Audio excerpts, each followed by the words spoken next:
ఎన్నికల్లో TDP Janasena BJP కూటమి గెలుపు ఖాయమన్నారు మాజీ మంత్రి నారాయణ. అధికారంలోకి రాగానే నిరుపేదలకు అండగా ఉంటామని హామీ ఇచ్చారు.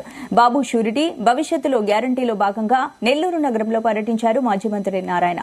పలు డివిజన్లలో ప్రజా సమస్యలను అడిగి తెలుసుకున్నారు. నిరుపేదలు యాచకులు జీవిస్తున్న దయనీయ పరిస్థితిని చూసి చలించిపోయిన నారాయణ అధికారంలోకి రాగానే మీకు అండగా ఉంటానని హామీ ఇచ్చారు.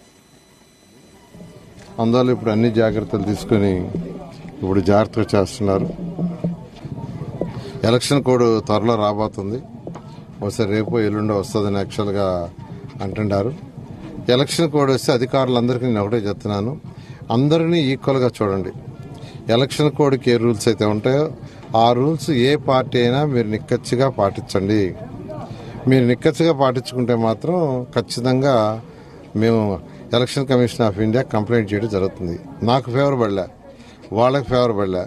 ఎలక్షన్ కోడ్ ఇప్పుడే యాక్చువల్గా కొంతమంది అధికారులు మున్సిపల్ ఆఫీస్ నుంచి మున్సిపల్ కమిషనర్ గారు పంపించినట్టున్నారు.